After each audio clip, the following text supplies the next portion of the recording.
Hey, welcome to the first Own Your Health meeting for 2025. Thank you for joining on time. Thank you for inviting people. Thank you for interacting.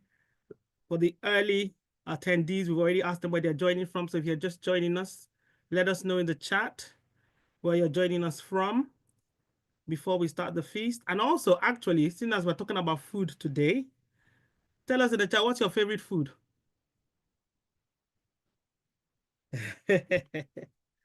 Tell us what your favorite food is in the chat. Let me see. Yam. Yes. I like fried yam. I had that this afternoon before we started. Yes, fried yam. Although it used to be dodo actually. But then equal plantain. That plantain, is it boiled? Uh-huh.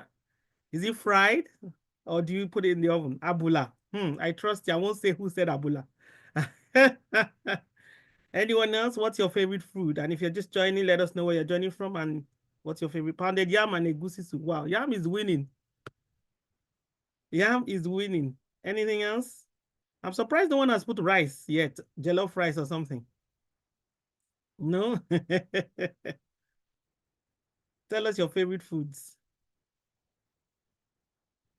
Somebody line. Yes, okay. It has to be jollof rice. And he has put in brackets Nigerian jollof rice. Yes, needs to be specific. Plantain air fried for the purpose of this webinar. Love it, love it, love it. Right answer, right answer. From the person from sunny Manchester. Yes, that is the right answer. Fantastic. I love it. Oh gosh, yes, it warrants that emoji. That's true. Yes, anyone else? Stir-fried noodles. Okay. Is it Indomie or is it fresh noodles? Make sure it's the right answer for this webinar. If you're just joining, welcome, welcome. Tell us where you're joining from, and we're talking about what our favorite foods are. Seeing as we're going to be talking about food today, let us know your favorite foods.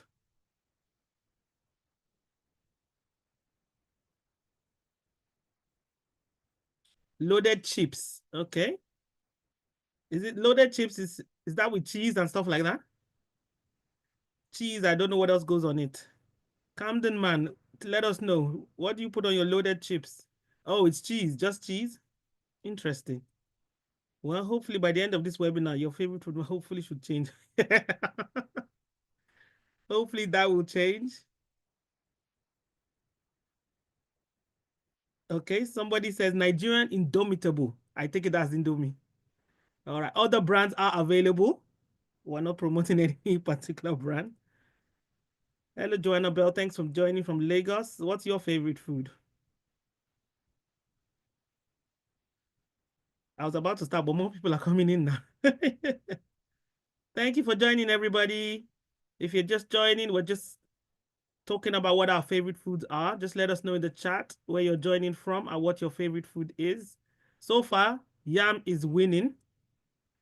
Jollof rice, only one person has mentioned it. So let's see what other foods do we like. Amala and ewedu. Without the gbegiri or with gbegiri. I'll wait for her to respond to that. Welcome everyone. Welcome, welcome, welcome. Yes, we finally have someone else with the rice. Welcome, Nika from Nigeria. Her favorite food, his or her favorite food, is rice and beans. Okay. Good, good, good. Gbegiri and ogufe. Wow. There we go. So that's complete abula. Complete abula. Fantastic. All right, let's get started. My name is Flora Coker, and I am the founder of Encapsulate Health Care Solutions. And this organization was founded to empower our people with factual information about various aspects of health, to empower you and allow you to make informed decisions about your health and that of your family. So we've had various topics that pertain to us in particular. We've talked about looking after our eyes, our feet, looking after our skin, and so on, so on and so forth. And today we are talking about food. Chop well and live well, which is a big part of our lives, of course, food. So you're all welcome.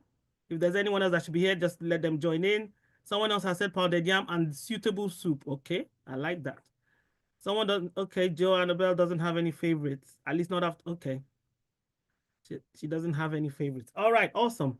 So let me introduce our speaker for today. Our speaker for today is Dr. Shola Oladipo. She's a registered dietitian with 29 years of experience in various specialties within the NHS, private healthcare, and food industry. She is the CEO of Food for Purpose, a non-profit organization that delivers practical solutions for eating, living, and functioning. Food for Purpose has worked with diverse communities, churches, NHS trusts, and authorities to raise the profile of health in Black communities. Dr. Shola is a doctoral researcher and lectures on intersection of health, culture, and faith in Black communities. Please give her a warm welcome. Dr. Shola, it's over to you as I spotlight you for everybody. Thank you. Thank you so much. It's lovely to be here, Sister Flora. It's always a privilege to be around you. You are you have such an amazing, magnetizing personality. And a good afternoon to everyone who's on, or good morning, or wherever you are. It's beautifully sunny here in South London. And thank you for taking time to be with us today. I'm not going to waste too much time, so I'm just going to upload my presentation. And typically, whenever the presentation goes wrong, I always use an excuse, which is I am a left-handed person living in a right-handed body. So just remember that. So pray along with me that the left hand and the right hand will be in agreement today. So we've entitled our session today, Chop Well, Live Well. And indeed, I am a strong believer that we are what we eat. So if we chop the right stuff, we will live well and purposefully. So a little bit about Food for Purpose. We're what we call a non-for-profit. We're not quite a charity, but we're not quite a profit-making organization. We're somewhere in the middle. And I started Food for Purpose really a little bit out of a frustration. So I've been a healthcare professional for a long time. I started it out of a frustration because there was a lack of culturally relevant things for, as Sister Flora said, our people. So Food for Purpose is dedicated unapologetically to Black African and Black Caribbean communities, particularly faith communities, to deliver practical education solutions for your health. Now, a little bit of a disclaimer before I say too much, which is I am a registered healthcare professional. You can go and check me. I've put my registration number up there. And I just said that just to say that anything that we talk about today is for your general health. So I'm not able to give specific advice, although I'll try to be as clear as possible. So do not solely rely on what you hear today to make great changes to your health. Please do seek advice from your doctor or your pharmacist or your dietitian, because they will know your background and your medical history. And after today, if you note or you feel that you may be living with a particular condition, please do contact your medical healthcare professional. So I hope that's okay. Right, so today we're going to cover the importance of healthy eating. We'll talk about the components of a healthy diet, and we'll go through those fleetingly. So it's going to be a whistle-stop tour, so hold on to your hats. And then we'll talk about food as a fuel, but I really want us to focus on the food myths. Now, being a Nigerian, I know that lots of myths fly around in our community about a lot of things. And I want us to really focus on what's true and what isn't quite true. So we'll congregate around the food myths. And of course, there'll be time for questions. Now, if you do have questions, please do drop them in the chat and Flora will administrate those.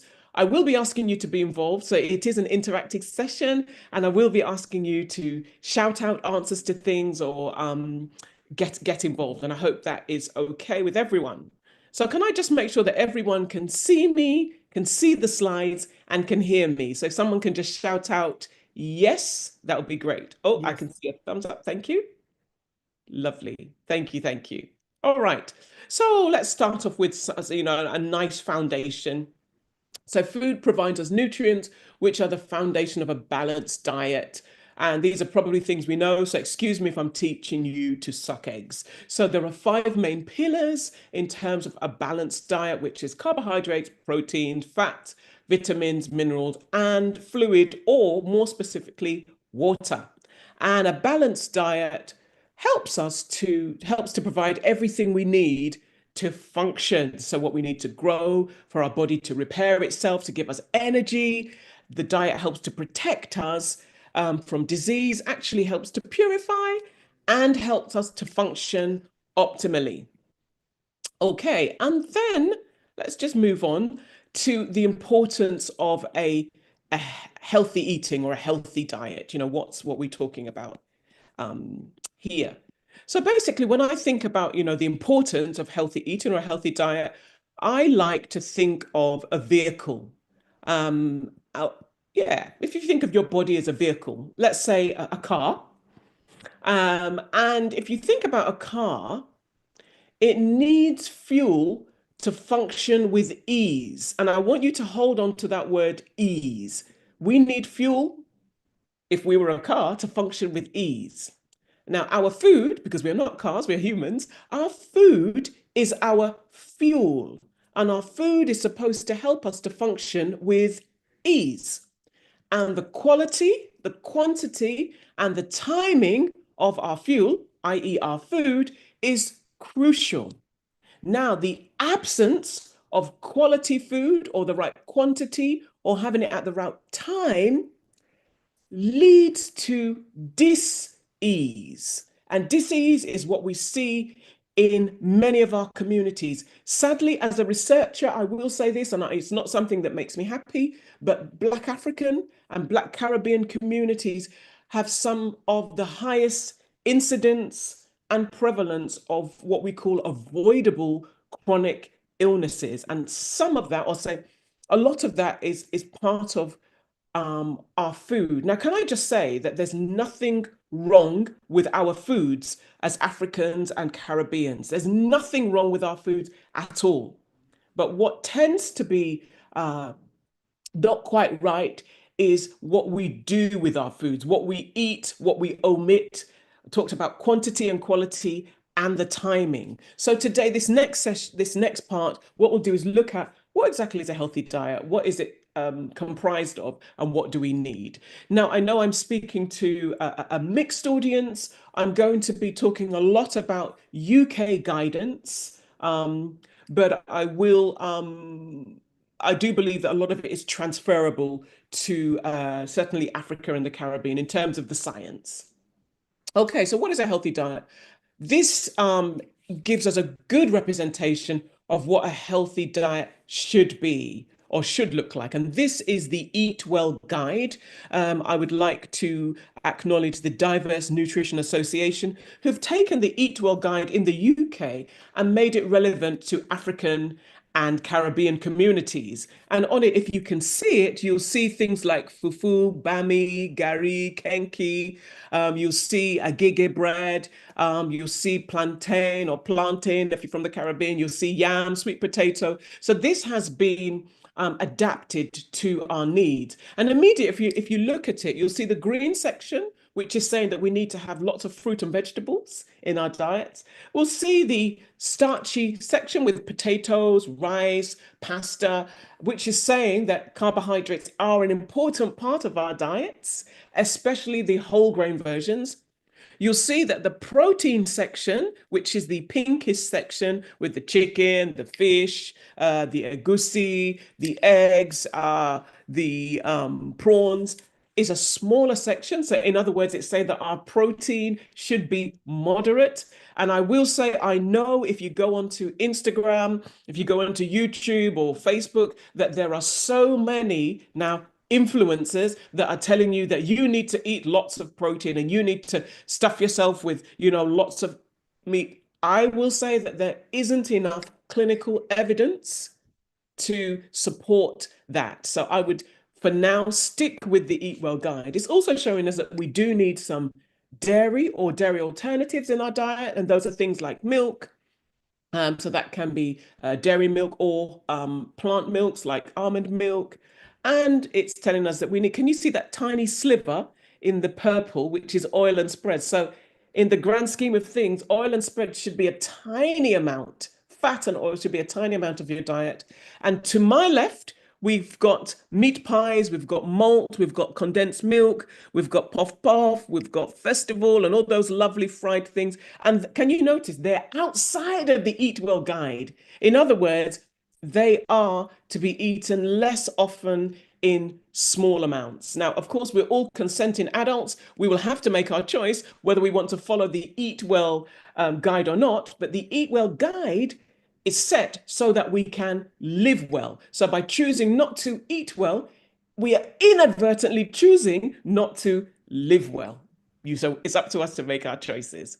All right, so what I'm going to do now is really quickly go through the food groups and just talk very lightly about what we should be having. So what does a portion look like? So I'll start with carbohydrates, which is bread, potatoes, rice. Starchy carbs, we should be having at least 3 to 4 portions a day. Now, let's be careful because a portion is 1 plantain or green banana. It is 2 slices of wholemeal bread or 1 slice of hardo bread or agege bread. How many slices did I say? 1 slice. And can I say the slice is not meant to be a doorstep? Because you know agege bread, you can squeeze it and press it. No, no, no. It's not to squeeze and press. It's to have a small slice. A portion of carbohydrate is also 2 uncooked handfuls of rice. So a small bowl of rice. So we can see that if we had these portions 3 or 4 times a day, they would be a part of a healthy diet. Why do we need carbs? Because they're fantastic for giving us energy. Energy helps us to live well. Carbohydrates are interesting though, because they do produce B vitamins, which are good for our hair, our nails, energy, cell function. They actually do produce, they do provide calcium, iron, and of course, the whole grain versions are really good for us because they help with blood glucose, gut health, and cholesterol lowering. Then we've got fruit and vegetables. The guidance in the UK is a minimum of 5 portions daily, a minimum. Now, when we think about these, it's really important to understand what a portion is. So a portion is about 80 grams, which is 1 small banana, a medium-sized apple or medium-sized pear, half an avocado or half a grapefruit, 2 small satsumas or tangerine or tangelo, as they call them, a slice of the larger fruits, a slice of melon or a slice of pineapple, a portion of vegetables. Mixed veg would be 3 tablespoons, 3 tablespoons of sweet corn or carrots, or it could be the mixed veg. It would also include our leafy vegetables, spinach, callaloo, lettuce, and it does include dried fruits. I will say with dried fruits, though, they're very interesting because we do recommend them. However, because the water has been removed, they tend to be quite high in sugar. So the recommendation is a mixture of minimum of 5 a day of fruit and veg. Please don't go thinking that we're asking you to go and have 5 portions of fruit every day, which I know a lot of people do. If anything, I would recommend more vegetables than the fruit. Quick one with fruit, just as all fingers are not equal, all fruit are not created equally. And if you do like eating a lot of fruit, I would say that you should capitalize the low sugar fruits, which tend to be the berry family. So raspberry, strawberry, blackberries. The berries tend to be lower in sugar, especially if you're living with type 2 diabetes or you're pre-diabetic, which we'll talk about a little bit later. I will talk a little bit later about juicing and smoothies, so we'll come back to that. Let's move on quickly to protein. Remember that part of the Eat Well guide says that we need a moderate amount of protein.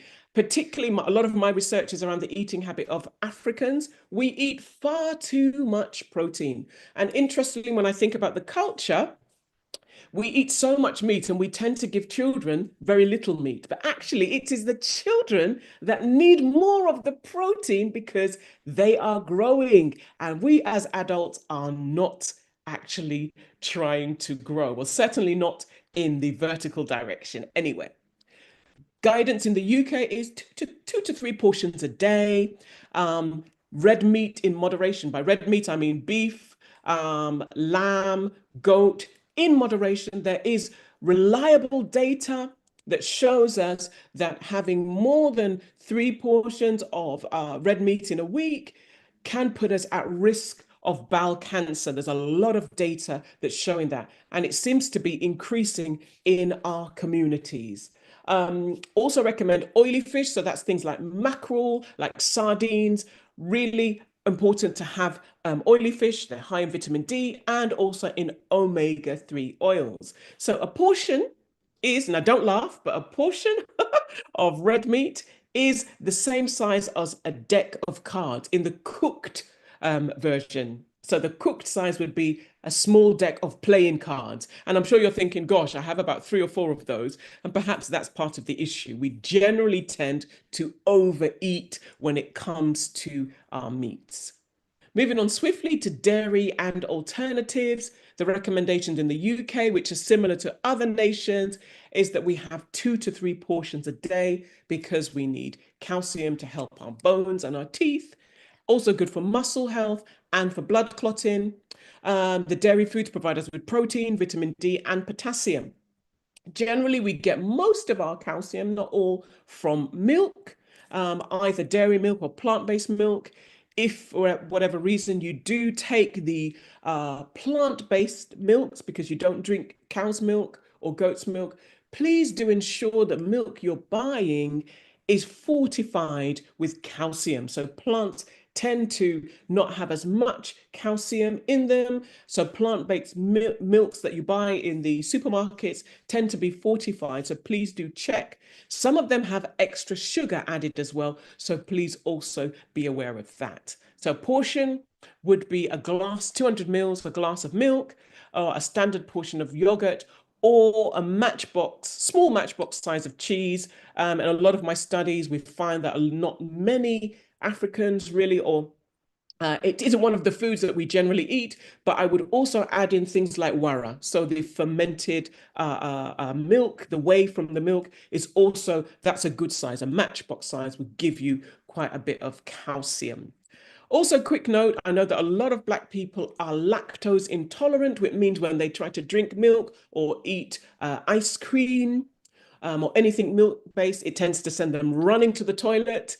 And what I would say is, certainly in the UK, you can buy low lactose products or go for the plant-based milks, or you can purchase lactase enzymes. They're tablets that you can take before eating that make the symptoms much more bearable.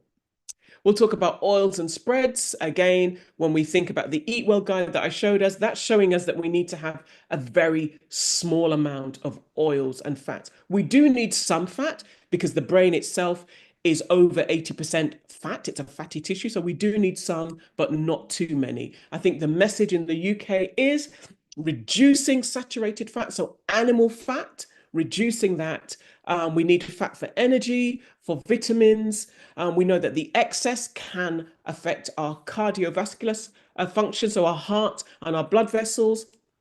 And one of the ways that we can manage fat is our cooking methods. So avoiding too much frying, roasting, steaming, air frying, and dry frying, and using spray oils can really be quite helpful.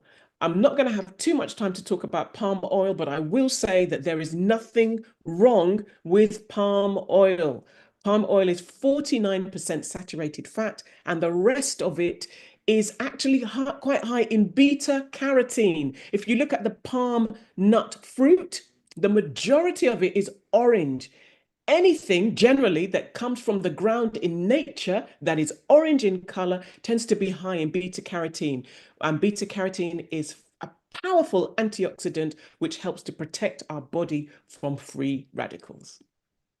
So let's go quickly to some myth busting. So I'm going to be showing some myths that I hear. So my 30 years of dietetic practice, I hear loads of myths, and I'm going to ask you to shout out to say whether they're true or false, and then I'll show you the answer.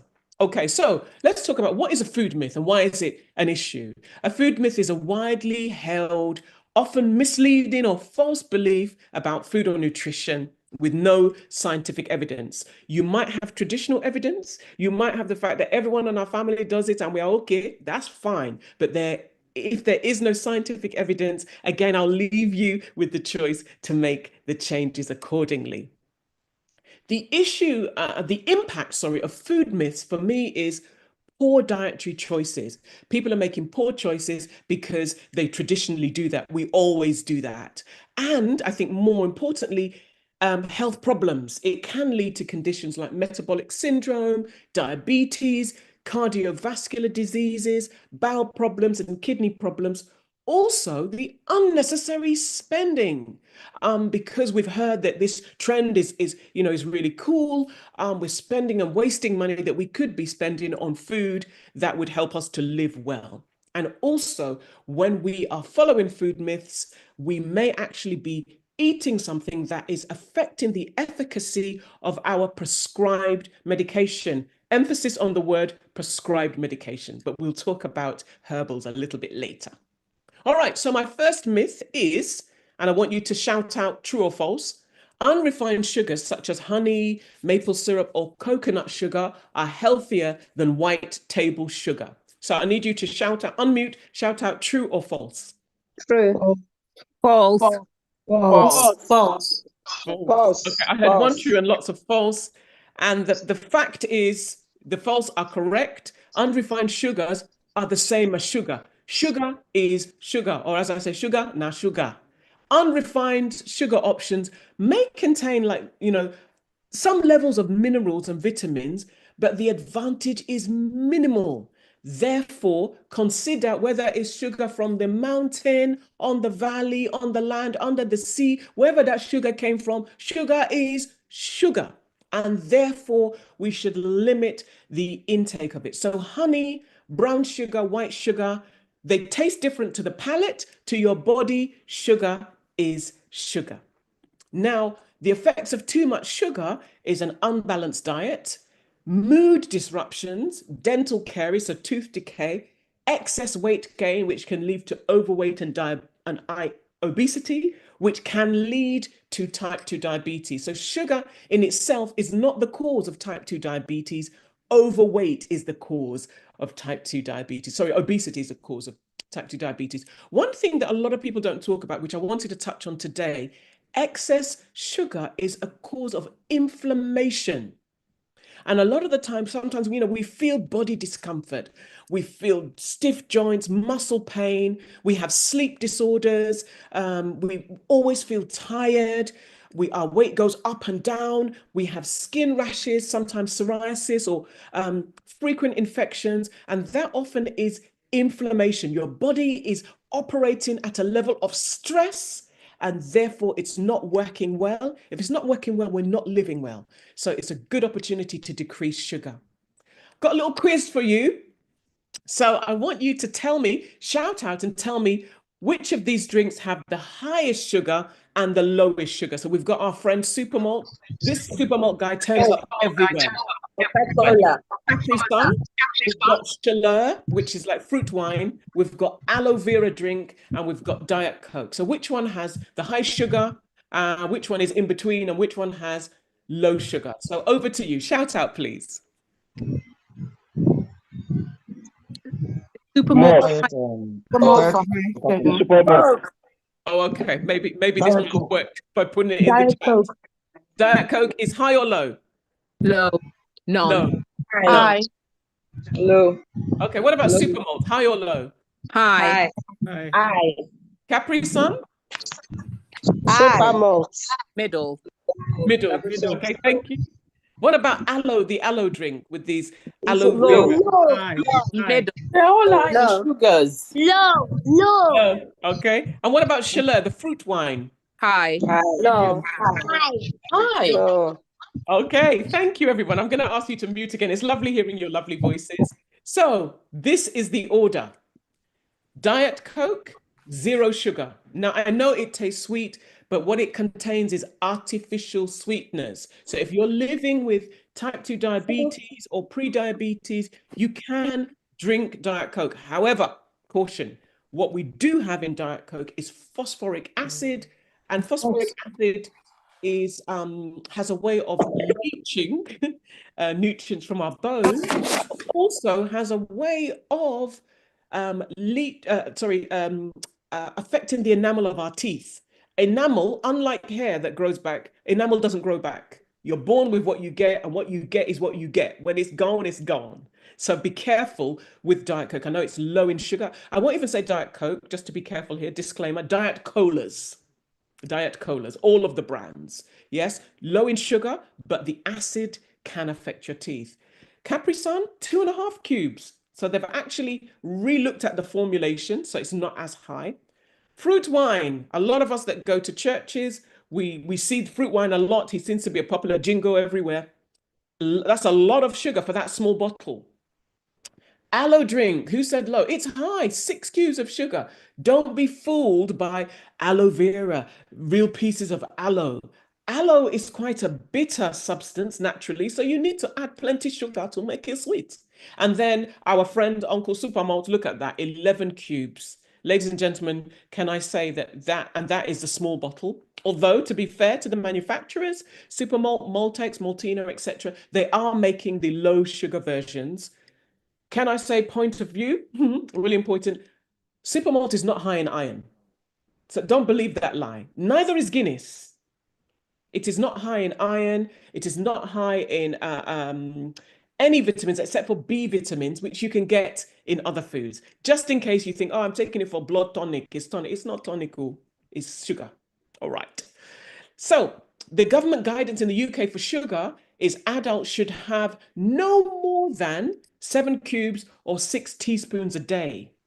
No more than. Now, if I just quickly go back, if you are consuming Supermalt every day, you have already gone over your the guidance.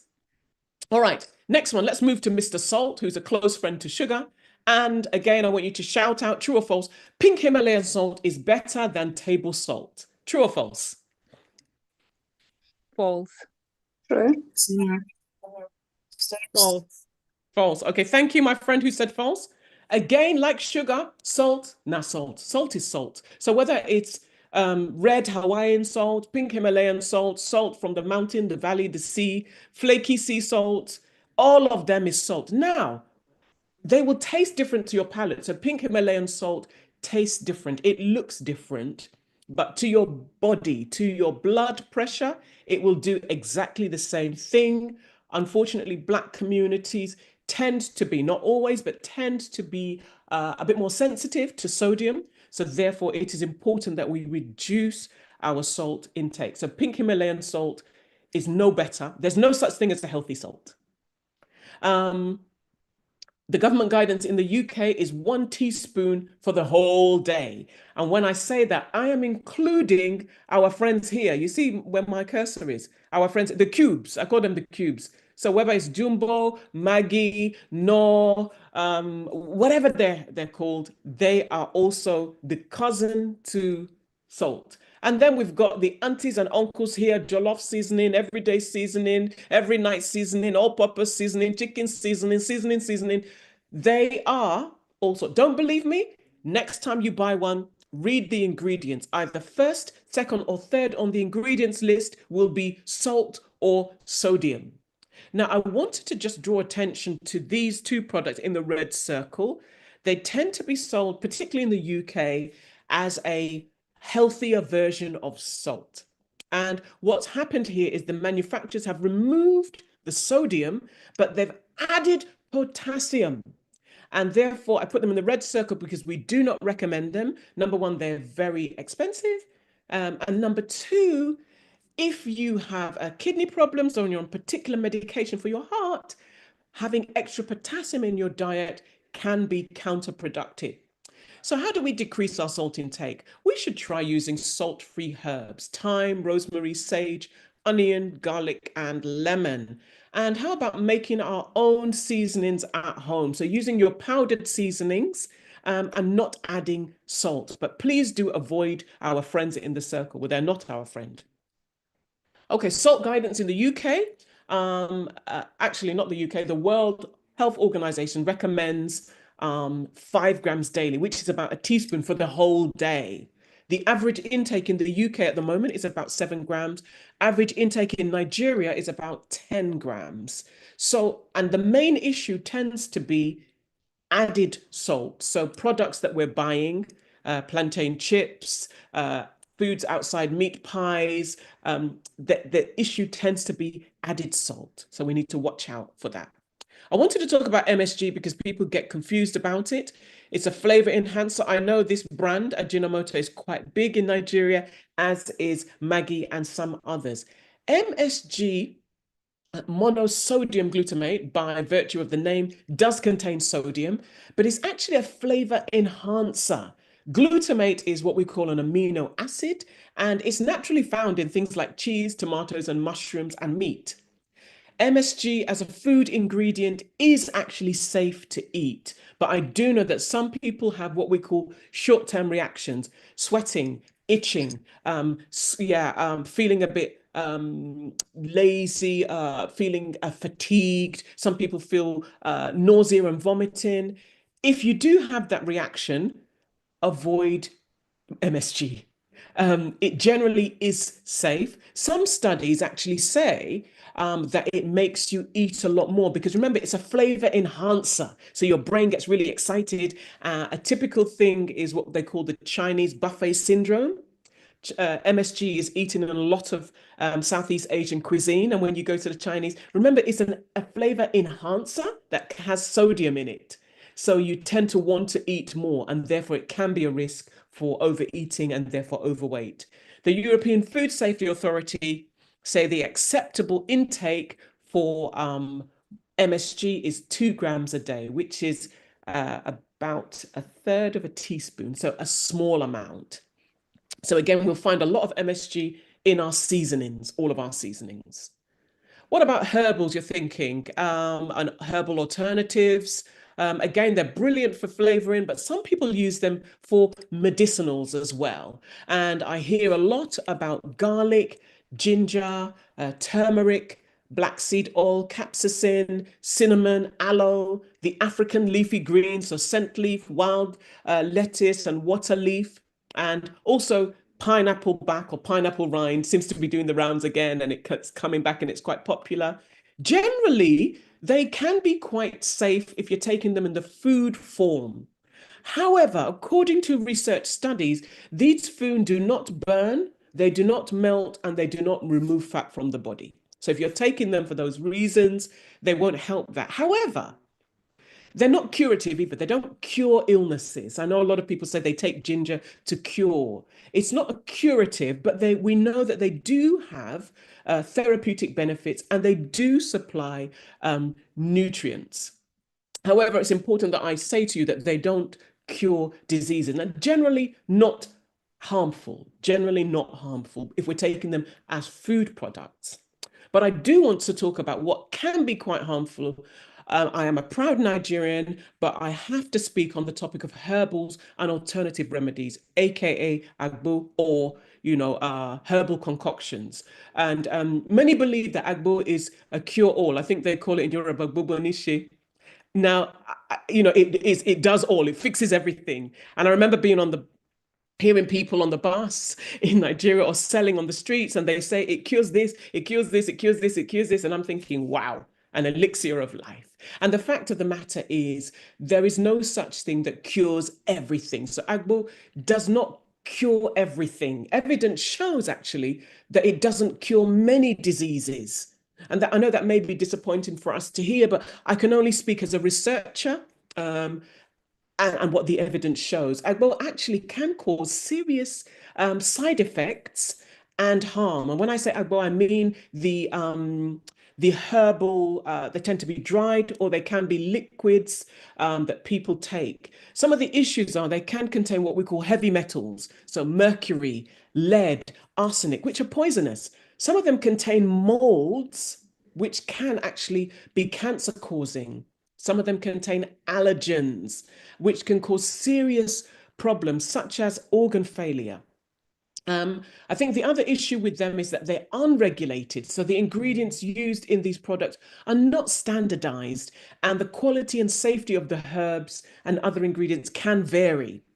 Herbal concoctions or agbo can interact with other medications. If your doctor has prescribed certain medications and you're taking the herbal concoctions, it can affect how it works.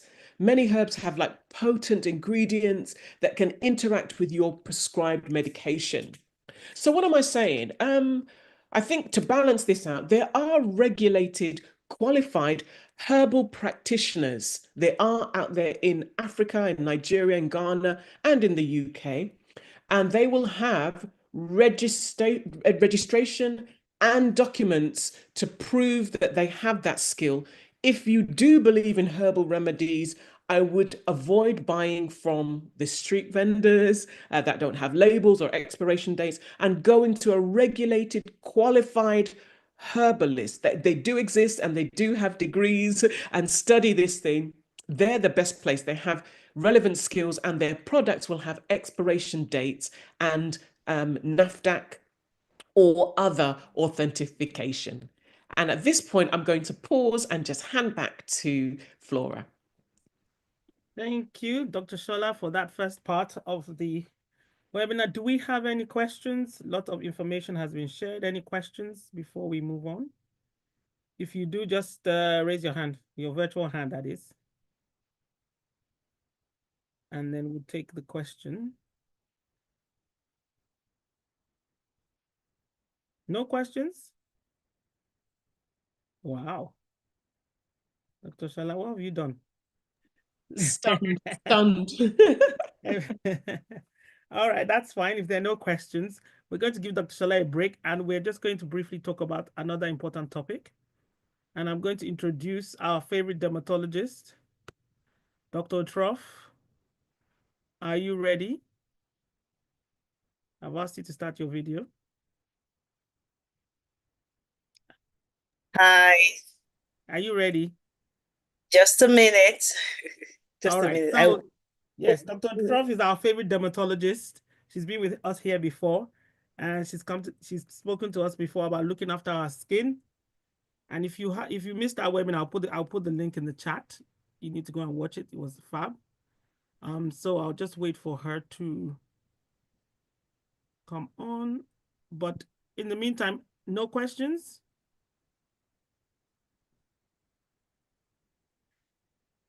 Well, okay, if you think of any later. You ready, Dr. Troff? Well, yes, I am, but there's some noise in where I'm at, so I'm trying to move so that I don't have any background noise, so it's fine. No, now there isn't, but it's going to come on because there are some workmen around. Okay. But what I actually wanted you to do is to, if you can play that video of the BBC, I don't know, can you have access to it? Yeah, do you have it? No. I could just forward, I could just forward that to you. Let me forward that to you and see whether you can do that so I can speak to that, but I do have a few slides. But I just wanted to say fantastic talk, Shola. Fantastic. And everything you were saying, lovely with evidence-based research information. Very good, well done. And I was just going to segue nicely into your herbal part. If you don't, can you see that video? The link rather. The BBC link. I just sent it to you via WhatsApp. Just let me know if you have it. Not yet. I'll search for it. Let's see. I just sent it again. I just sent it again. Okay. All right. Do you need that first, or you're going to do your slides first? Well, I just so where people can see it. It's not a big deal, but I put it up first, and then I would just show my slides. I'm not taking anybody's time at all. Okay. I promise. But I think it'll be better for you to share because I'm recording. Okay, no problem. So let me just. I shall share. Yeah. Let's do that instead, and I'll. Okay. Yeah, you should be able to. All right. Okay, just a minute. Let's see it here. Where's the PowerPoint? Okay. So I'm stealing a little bit of Shola's shine, as it were, but this is quite important to me and important to all of us. It should be important to everybody. So I just thank you, Ibidun, for giving me time to just quickly share this information. Please, can you see my slides? Yes. Can you hear the noise as well? Nope. Okay, great. So can you see the slide? It just says stop bleaching the skin of children. Apologies. Great. So there is this BBC article that, I mean, I don't know if you know, everybody keeps saying that Nigeria is the bleaching capital of the world. I don't know how true that is. I've moved away, so I'm sure my video is funny still. I was running away from the noise. Apologies for students being unprepared. I was, but I'm no longer. So the BBC article just talks about how a lot of people in Nigeria, it was situated in the north, but trust me, it's all over the country, are using skin lightening agents for their children's skin. It's a no. It's a no because the dangers are long-lasting. The skin is the largest organ of the body. It's very forgiving, especially when you're young. It gives you time to try to correct it. But eventually you will drew the course. So I will share a few pictures, not because I'm trying to horrify anybody. I'm deliberately not going to share too many pictures of children. No, I won't do that. And none of these pictures are from the internet. So as much as Ibidun is sharing, rather recording, I'm asking that please do not put these pictures online because these are my patients' pictures. So quickly, what is the importance of skin color? Why are we so big on skin color? I mean, look at this lovely dog. If you spoke dog language, if you spoke doggies, for instance, it probably will not, it'll tell you, well, I don't know, I'm okay with my white, because now I'm a lot of white, but there are some black specks. And some people will say, oh, this is so cute, you know, you have all that speckle of color. Maybe his friends, his dogly friends would all be like, there's something wrong with you. But he can't speak, or she, I'm not even too certain. But the point is, this, in a sense, can be beautiful. It all depends on how you're looking at certain things. This, in a sense, can actually even be a statement. It can be a conversation, you know, starter. It can be many things. A lot of things about color is mind, just in the mind. What exactly is your mind telling you who you are? And why do you think you must tie it to the color of your skin, that you feel the need to actually abuse the skin? But you know what? If that's what you even want to do, I think we leave that aside. Well, how do you take advantage of a child who knows nothing, who believes everything you say? So the trend is that a lot of parents now, mothers particularly, even though the fathers are in on it as well, are putting skin lightening tubes. They're triple action creams, and they're adding it to the babies' creams. Babies, trust me, babies. They're adding it to their creams. And the idea is they want to maintain the skin color of the baby as the baby comes out of the womb. You know, usually when children come out, when they're babies, they're kind of like still almost fair skin, and everybody's looking, they're looking at the phallus. Oh, this one go black eventually. They're looking behind the ears. They're looking like, you know, so you're looking at certain areas and you're saying, oh, forget it. This is like IgG. Ideally, that should be immunoglobulin G, but in colloquial terms, it's initial gra of lightness. And it's obviously going to get darker. So it's funny, but it's not, because when I see the problems that the patients get eventually to, it's very heartbreaking. And I had promised I was not going to share gory pictures. So I won't share gory pictures about what this is, but I just want to reiterate the problems you have. So one person is an adult, one person is a child. These pictures you are seeing. We've coined it in the Nigerian Association of Dermatology, bolly fingers. We've coined it bolly fingers. If you remember bolly, roasted plantain that you see on the roadside, where some areas are dark and some areas in between are still the color of the plantain. So it's pseudo-ripe or ripe plantain that you kind of roast, or, you know, in the open fire. And so they have in the knuckle area, I don't know if you can see my arrow. Can you see the arrows? Can you see the arrow, please? Thank you very much, Shah. I see your finger up. So you can see all of this, you know, that discoloration. So this is a dark-skinned person who is skin lightening. You can see in between the fingers, there is that discoloration still. So they'll tell you, am I fair? I'm not bleaching now. Am I fair? That's what I always hear. And that is the problem. most of the skin lightening creams may not actually give you that color tone that you want. So most of them tend to become orange, like the color of carrots. So extracts, carotone, or anything that I keep telling my patients, if the color of the packaging, whether it be the soap or the cream, is orangey, yeah, please go and eat the fruit.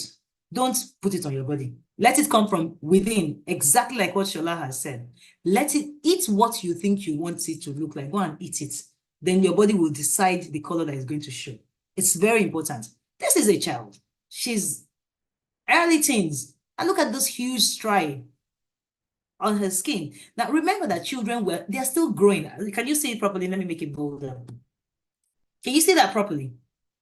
Huge striae on the skin. This is a child. There is some lighter tone, almost pinkish, orangish.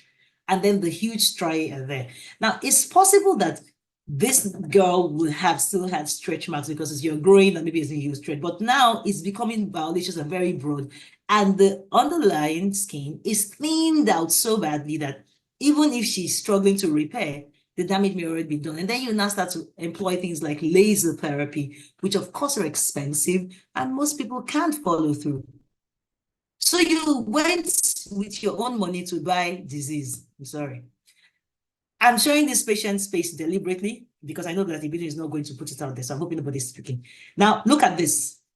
Again, set of body fingers. Most people are familiar with the exogenous ochronosis. That's the discoloration that is here. But look at the nails, what we call half and half nails. Half and half nails, this is another stigmata of skin lightening. The nails have two tones discoloration. And you can see all the hairs on the face, a bit of hirsutism happens. Side effects of skin lightening, chronic skin lightening, regardless of what ingredients. And I'm using ingredient because we're talking food. Of course, we need chemical constituents. It's because we are saying food. So that people are still in that food mode. I'm saying ingredients. Regardless of what chemical compound is the active bleaching agent, many of these things may help, but some are more peculiar to mercurials and steroids, topical steroids, or even oral steroids than others. I will soon end, so sorry. So this is a patient, so that's okay, I showed it. Now this is a patient of mine. Gbogbo Ishe, you ended the Gbogbo Ishe, Shola. Huh? Yes, so it's real Gbogbo Ishe. Look at this now. Look at this. So how many colors you can tell? Too many. The facial skin color is different from the skin color of the hands. Apart from our body fingers, you can see some fungal infection there. You can see all the thin skin. You can almost see into the skin. If you slap this woman now, she's going to bleed because the skin has thinned out completely. Please, again, I'm trying not to scare people. I do have scary pictures, but they are not scary. This is a patient. Look at all the things she brought that she uses. This is my clinic. These are all the things that she brought that she uses. She has used, she's using, she's planning to use. She has mixed some. Some of these things are in containers, but you know what? Herbal concoction, just like Shola ended with Agbo. They've mixed them together. They have, you know, they say Yorubas will say, well, take you know, put it all together. And the people who are doing these things are completely not knowledgeable. I don't want to use bad words. I'm kind of angry and I'm just trying to hold myself back, you know. They don't know anything. You can see them, they are very poorly educated, if at all. Some of them are very educated, by the way, and they're not using it. Some of them are actually making money off it. They're not using these things, but they're selling it, and they're building mansions in Banana Island, and you are there using your tutu kobo to buy Gbogbo Ishe. And then you come to my clinic and say you should fix this. And these are common triple action things. Like I said, I have a lot of scary pictures, but I don't want to give scary pictures. I'm going to end though, because all of the things that we have said, I said I just wanted to say go into your food. You see the beautiful plates, like the colors of the rainbow, that has all the different colors. Everything that has these colors, keep them in that natural color form to the best of your ability, and then you will get the contents that you want. Now, if you do Gbogbo Ishe with this food, I don't have a problem. It doesn't have to be salad. You can mix and mash it and eat it. If you do Gbogbo Ishe with your food, it's not a problem. But there is a trend, just like she added, of using, now I hear soursop is the new cure-all. Before it was moringa. And so people are drinking it. People are, again, away from their orthodox medicines, for whatever it is. They are crushing it. They are rubbing it now because moringa and soursop are good. So it's not agbo in the typical sense, and they are rubbing it on people, on their children's skin. You will get contact dermatitis. Then the skin will burn because the skin has already been damaged from the triple action that you use. So you are compounding and compounding and compounding problems. And all you wanted to do initially was to seemingly maintain the skin that you think the baby came out with, the skin color, forgetting that all of that is a bit of vernix caseosa, you know, that white kind of icky stuff that is on the skin that is still protecting the baby from within. But I hear that if you start to use, there's no scientific evidence of it. Actually, sorry, it is wrong. There is nothing correct about trying to maintain the skin that your baby came out with and continuing. I just want my baby's skin to pop. I just need it to glow. I need it to just remain that color. Let it not change. And they want to prevent the elements supposedly from affecting the baby's skin. Please, can we give the baby all the good foods that are available? If you are still breastfeeding, eat all the food. Your baby will get it in the breast milk. If you are no longer breastfeeding and the baby is moving on, please just simply moisturize the skin with the blandest of creams possible. Water, water, water. Just follow this plate and Shola will tell you more. Your skin will thank you for it. I will have the colors of the rainbow on your plate. Thank you for listening. There is, and if I had more time, I will show you more. But Thank you, Dr. Truff. She has said it, and trust me, she was being calm. So, how do we follow that? Let's just take the advice. Let's spread the word of what Dr. Truff has just told us about. Dr. Truff, please stop sharing your screen. Do we have any questions before we carry on? Or do we have any comments? Any questions or comments before we carry on? All right. Okay. Thank you. Yeah, people are saying thank you in the comments. Back to Dr. Shola. Thank you so much. Thank you. That was really informative, Dr. Truff. What an eye-opener.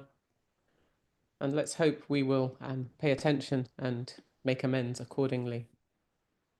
Okay, so we've recovered from our pause. So let's go on to the next myth. This is a massive bugbear of mine, especially at the beginning of the new year or when the seasons change. So now that the sun is out, a lot of people are saying to me, oh, Dr. Shola, I'm going to do a detox so that, I'm going to get my body ready for summer. I'm going to do a detox.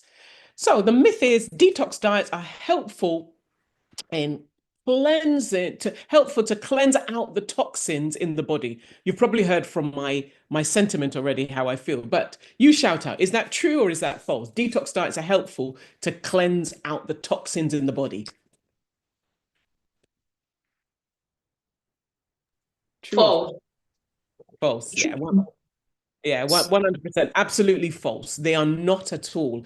And can I just say, if we are into these detoxes, there is no evidence for a detox. Now, God in his wisdom gave you some fantastic organs. So the facts are your liver, your kidney, your skin, and your lungs work continuously together to remove toxic, harmful, unwanted substances from your body. You do not need to pay for expensive detoxing. So for instance, the liver, it's our primary filtration system and it converts toxins into waste, and the liver is the blood purifier. So we don't need to be taking tonics or paying for powders, potions, or whatever. The kidneys, your kidneys are your friend. Your kidneys are designed to remove waste through urine. They remove toxins. Now you're probably thinking, what about my skin? Your skin, as the doctor was saying earlier, is it's one of the major organs of our body, skin. Now the skin is a fantastic detoxing machine through our sweat. When we sweat, we excrete urea, a byproduct of protein metabolism, along with any excess salt and waste products. So your body doesn't need the help of an expensive therapy or an expensive powder or potion or concoction. And then you've got your lungs. You know, by breathing in and out, we're getting rid of excess gases like carbon dioxide and other wastes, and we get rid of some water vapor. So, bottom line, you don't need to detox for good health.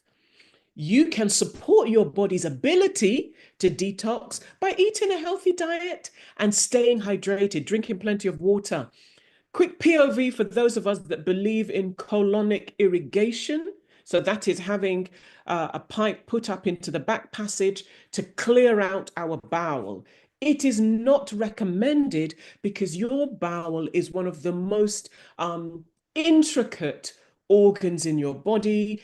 It has billions of bacteria that are living in equilibrium. They are living in a very special balance. And this tube comes in and people add water and wash that out. And people say, oh, my bowel feels cleaner. But what you've done is you've washed out a lot of beneficial bacteria. And this is where things like irritable bowel disturbances come into place. So I know that people make a lot of money from it, but it isn't recommended at all. Your body knows how to detoxify itself. What you need to do, what you and I need to do, is to support that by eating nutritious foods, exercising regularly, and drinking enough fluid. Moving on quickly, so vitamins and minerals. In general, you've probably guessed by now, eating a balanced diet means that the necessary vitamins and minerals are in good supply. So using a supplement should only be with prior advice from your GP, your pharmacist, or your healthcare advisor. Please remember, but by taking a vitamin, whether it's something just over the counter, you know, like vitamin D, vitamin C, oh, I can buy it, so it's not serious. It is counted as a medicine. And it's really important that we don't just buy these things. I know there's lots of pressure on Instagram, on YouTube, on Facebook, you know, to buy these things, buy this supplement, buy that supplement, especially us women who are menopausal or perimenopausal. Everyone's telling you to take something. Please do check in with your doctor before you do this. Unnecessary supplements can cause unnecessary problems. Remember, if we want to live well, we have to eat well, and that includes avoiding unnecessary supplements. Okay, another quiz. So again, I just want you to shout out true or false. Apple cider vinegar, ACV. And the myth is it is good for weight loss. Do we agree, true or false? True. False. We believe it's good for weight loss? False. True, I believe. Okay, True. it's the fact is the science and research for apple cider vinegar and weight loss is low. So in other words, it is false. It is a myth. Apple cider vinegar has been studied, and I think one of the most popular studies that people quote is a study. It's somewhere in the Middle East now, I forget. There were about 95 people who took it for 12 weeks. And the data showed that they lost weight. So it was about, I don't think it was 90 people. I think it was about 60 odd people. I think it was Lebanon, a study in Lebanon, about 60 people took apple cider vinegar for 12 weeks and they matched it with the group who didn't. And it showed that the people that took apple cider vinegar lost more weight. The science is not mathing. The math is not mathing. Please, apple cider vinegar is not a remedy for weight loss. If you take it in large amounts, it's quite concentrated. And remember what I said about tooth enamel? Once it's gone, it's gone. Apple cider vinegar can erode tooth enamel. Now, one thing I do know that apple cider vinegar is good for is diluted quite well. It's good for like some salad dressings, and it's good for cleaning, and it's good for soaking your feet. And I'm not joking. I know it doesn't sound, it might not be good, but it's actually good for cleaning the floor, for getting rid of stains, and it's good for soaking your feet. In other words, it is not designed for weight loss, although you'll be under a lot of pressure online that it is, but it isn't. There isn't enough scientific evidence. What about this one? Swallows like pounded jam cannot be eaten if you are diabetic. True or false? False. False? False. False. Absolutely false. Yeah, the fact is As we've seen from the Eat Well plate a few slides ago, carbohydrates are an essential part of our diets, especially as Africans and Caribbeans. Carbohydrates, like by saying to an African to not eat carbs or yam, is like saying, you know, you can't be yourself. And I think earlier on when Flora was asking us our favorite foods, a lot of us said yam. So if you're diabetic, it doesn't mean you can't have yam. Portion control is key. That's what's important, portion control. Some of the swallows are higher in carbohydrates than other due to their natural composition, i.e. Gari is much higher in carbohydrate than amala. If you think about the processing of amala, amala is like yam that has the skin on, the yam has been washed and dried and milled into a powder. It's still got the skin on, so the powder has still got the skin, the fiber, and therefore blood glucose tends to rise a little bit more slowly than Gari, which is much more processed. It has less fiber in it. Similarly, with swallows that we buy the processed flours, so I'm talking about Hondo Yam or Poundo Ignon in the powdered form. Again, they tend to, not all the powders contain any yam. So my team and I did some research a few years ago and we found that of the 15 big brands in the UK, only 3 contained yam. The others contained farina, potato flour, ground rice, and even one of them contained custard powder. So, however, if you boil your yam on the cooker, boil it until it's soft and then pound it with a spoon or use a hand blender or a pounded yam maker or use the pestle and mortar, you will know that you're eating fresh yam and therefore you know that you're getting all of the fiber and all of the goodness. So all swallows are permitted with diabetes. However, try to avoid the adulterated flours, and portion control is key. The size of your portion is the size of your fist, the size of your fist. So really important that you can have it. I wanted to talk about pre-diabetes because it's something I find, particularly in our community, that is not taken as seriously. So as Black Africans, unfortunately, diabetes is quite common. We're about 4 times more likely than a non-Black person to have type 2 diabetes. It is related to our genetics, but also related to our weight gain and where we carry our weight, especially if it's round the middle. It's also has a higher risk if we have a family history of diabetes. And according to Diabetes UK, pre-diabetes is not quite diabetes. It's when your blood sugars are higher than usual, but not high enough to be diagnosed as type 2 diabetes. So I hear a lot of people say to me, oh, Dr. Shola, I have pre-diabetes, so I'm okay, I'm not diabetic. But the problem is that you have the risk of developing type 2 diabetes, and you're unlikely to have any symptoms with pre-diabetes. Some people call it borderline diabetes. And it's really important as Black Africans, Black Caribbeans, that we are aware of our HbA1c. We should be, when we're going to the GP, asking them, can I have my HbA1c measures? And HbA1c, if it's between 42 and 47, this means that it's higher than normal and that you have a risk of developing type 2 diabetes. Now, if you're told that you do have pre-diabetes, it's a warning that you're at high risk. The good news is that you don't have it yet, but you are at risk. And that is the great time to start working on managing your weight, increasing your activity, and getting adequate sleep, because it can be reversed in 50% of the cases, or even more. It can be reversed or prevented or delayed. I feel that when people hear they have pre-diabetes, they think, oh, well, I'm not diabetic yet, so I won't do anything. Please, that is a lie.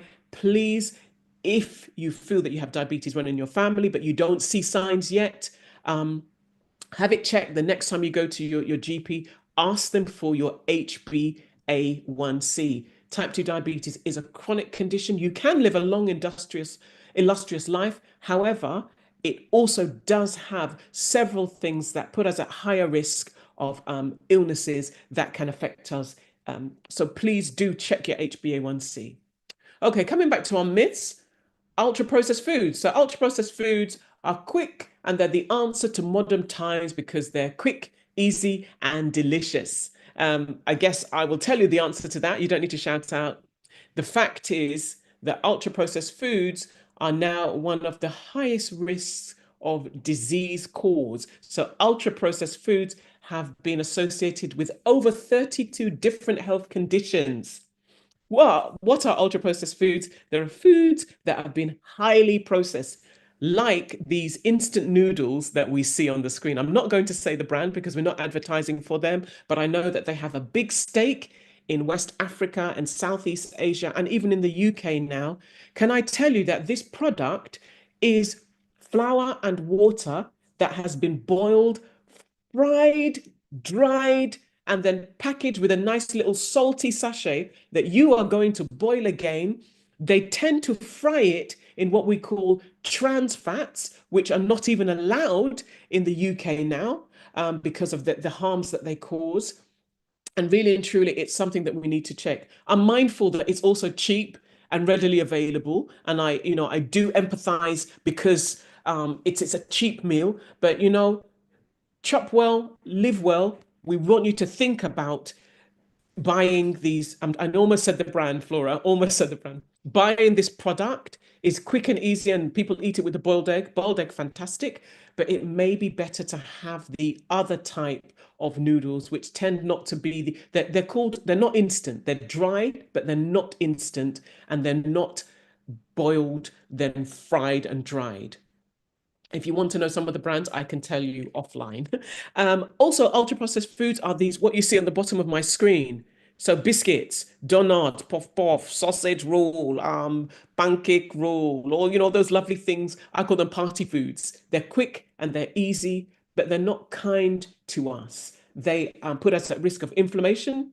Mental health now has been linked, mental illness has been linked to ultra-processed foods. They're not our friends, but manufacturers are doing it because it's quick and cheap. So pizza, chips, frankfurter, satis, gala, plantain chips. Oh, and I've said the brand, so let's move on. I wanted to show you the classification of the food system in terms of ultra-processed food, because I find that people get confused. So there are kind of 4 stages of the processing of foods. Group 1 is unprocessed or minimally processed. You take it as nature gave it, such as fruit, tend to be unprocessed. Frozen vegetables tend to be unprocessed. They tend to be just cut and frozen. Nuts, fish, eggs, they tend to be unprocessed. Just the unwanted parts, maybe the inner of the fish, the bony part of the meat may be removed. Unprocessed is group 1. It's group 1, and we want to have as much of our food unprocessed. Group 2 is the things that are processed culinary ingredients. So they've come from group 1, but they have been milled or ground or pressed or blended. So if you think about olives, for instance, olives would be group 1, but if we want olive oil, we will press them and they move into group 2. So they're still not as highly processed. And then we've got group 3, which are processed foods. And processed foods are important, and they can be important for our diet. So if you think about bread, bread is actually a processed food. So the wheat would have been in group 1, wouldn't it? Unprocessed, the wheat. But to get it to be bread, we have to process it. So these would be things like bottled vegetables, canned fish, fruits in tins. A lot of tin foods tend to be processed foods. I'm not against them, but again, if we can use the unprocessed, please do where you can, because I've told you about the problems with ultra-processed foods. Now, ultra-processed is group 4, which is a lot of the foods, unfortunately, that we are eating. The doctor was speaking earlier about what we're doing to our children's skin. We're also doing this to our children's bodies. A lot of children have the cornerstone of their food as pizza, ice cream, sweet and savory packaged snacks, instant soups, chicken nuggets, the noodles that we spoke about. These are not foods to start. They're not foundational foods for our children at all. Definitely on the side of our antecedents, our mothers, our grandmothers, who are giving us foods that were in group 1, unprocessed foods for the children at a young age. If we start them on highly processed foods, ultra processed foods, by the age of 2 or 3, they will never know the benefit of unprocessed food. So they will never eat the rainbow. All their foods will be processed, and they'll be brightly colored foods that don't even exist in nature. Therefore, they will not live well. And I'm not saying that as, to be negative. I'm just saying it because it is a fact. So it's really important that we start our children off early by showing them unprocessed foods or less processed foods and avoiding ultra processed foods. Let's talk about juicing and smoothies. The myth is that smoothies and juicing are the best way to get your nutrition from fruit. Now, the fact is that juicing strips away most of the fiber. So if you think about your fruit, by juicing it, you have naked the fruit. The fruit is now naked, and all the sugar, the natural sugar that was in the fruit, is rushing out into your bloodstream, raising your blood glucose. And because it's now behaving like a refined carbohydrate, it's behaving like table sugar, it's going to raise that blood glucose level and drop that blood glucose level quite quickly. So the high sugar content in the juice also it makes it feel as though we will want to have another drink, and also can make us feel quite hungry as well. So studies show that it's important that we have less juicing of fruit and actually have more vegetables, because there's less sugar in those. So if you do like juicing or smoothies, why not go for more cucumber, more greens, more lettuce, and have less of the fruit? When we take away that fiber, we're also not feeding our gut. We have some bacteria in our gut that actually need the fiber. If we're just drinking lots of juices, we're not feeding the bacteria in the gut with the fiber that it needs. Okay, here's another one. I'd like to hear from you on this one. Plant-based diets, they're healthier. It's healthier to be vegetarian or vegan. What do we think? True or false? Shout out. Definitely not. False. False. False? True. That's a funny one, actually. So it's neither true or false. So I guess it's false, actually, because they're not healthier. But I'm quite neutral, whether you're a vegetarian or a vegan or you're omnivorous. The health of your food is not necessarily determined on whether or not you eat meat. So while a diet based on plant products is seen to be healthy, if you think about Oreos are vegetarian. So a lot of biscuits, a lot of fatty foods are vegetarian. So a vegetarian diet can include lots of refined carbohydrates, salty foods, and fatty foods. There are lots of vegetarian pre-prepared foods as well that are high in oil, salt, and sugar. So really, being a vegetarian doesn't necessarily mean that your diet is healthy. You do want to make sure that you're getting the full complement of your vitamins and minerals. Being a vegan doesn't necessarily mean that your diet is healthy, but we do want you to have some what we call meat-free days. So have some days where you're not just relying on meat. So have some days where you're relying on beans, pulses, legumes. So black-eyed beans, aloe beans, chickpeas, they're quite versatile. And try to have more of those so that you're giving your body a rest from eating meat all the time, which we know for red meat has risks for cancer. So vegetarian or vegan isn't necessarily healthier. What about this one? Always drink bottled water because it's healthier. Is that true or false? We should always drink bottled water because it's healthier. False. False. It's false. Yeah, interesting one. So if you live in a nation like the UK, where tap water is treated for parasites and impurities, then you can be just as healthy drinking tap water. So if where you live, the water is treated, then you don't actually need bottled water, really. Although it's very practical if you're out and about. But actually you can save money because you pay for the water that's been purified. You're paying for it anyway if you live in the UK or if you live in a country where it's treated. Bottled water can be a necessity if you live in a country where the water isn't treated and you don't trust it. So the thing about bottled water is we are paying for the packaging and the convenience. And of course, when we think about the planet as a whole, bottled water tends to come in plastics. As Africans and Caribbeans in general, we don't have the best reputation for recycling. So we have mountains of plastics in our ecosystems because we're not actually recycling. If you do rely on bottled water, please do think about recycling as well where possible.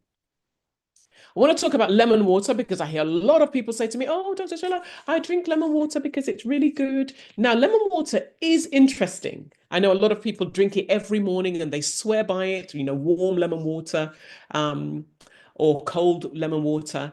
And I guess it can improve hydration. And the vitamin C is good for your skin and can aid digestion and make you feel really revitalized. However, if you have a history of peptic ulcers, you don't want to be drinking lemon water because that will aggravate it. Also, if you have acid reflux, so if you tend to have reflux and your food tends to come back up, you don't necessarily want to be drinking something acidic like lemon water. And if you have sensitive teeth, lemon water will erode your enamel if you're drinking it daily. So you want to be really careful if you're having it and you have those conditions, and just diluting it more. Not having enough water can make us moody, irritable, confused. It affects our bowel health, so we can't actually produce a good poo if we don't have enough liquid. It affects our skin and our hair. Water is usually quite cheap wherever we live, and it doesn't contain any sugar, and it doesn't damage our teeth. If you don't like the taste of water or you find it boring, try fizzy water or add berries, add mint leaves or cucumber slices, or you can add low sugar squash. For those of us that are seniors or our elders or living with elders, really important. A lot of elderly people get dehydrated in warm countries because the thirst mechanism tends to decrease as we get older. So if you're living with elders or if you're one of our elders online, your body may not be telling, you may not feel the signal that you're thirsty. So it's very important that you automatically do drink anyway, because you may not feel thirst, but dehydration, as I mentioned, can make you moody, tired, and irritable and confused. I'm going to end by saying, again, what I said at the beginning, your body is a vehicle. It needs fuel to function with ease. Our food is our fuel. We've talked about quality, quantity, the timing of our food. Our fuel is crucial. Remember, the absence of the correct fuel leads to dis-ease. So I hope this has motivated you to chop well so that you can live well. You've been amazing. Thank you for listening. Back to you, Flora. Awesome. Amazing, amazing. This has been so informative. Can we all show some love to Dr. Shola, please? Before we take the questions, I can see there's lots of questions in the chat, but before we do that, can we show them some love? Show them some love, and also Dr. Truff as well. Very well spoken, Dr. Thank you, thank you. Okay, so let's go to questions. Dr. Truff, I'm going to ask you to come back on because some of the questions are for you as well. And I will add you to Spotlight when you start your video. So while Dr. Truff is coming on, let's look for the first. Okay, somebody's asking, what about water fast detox?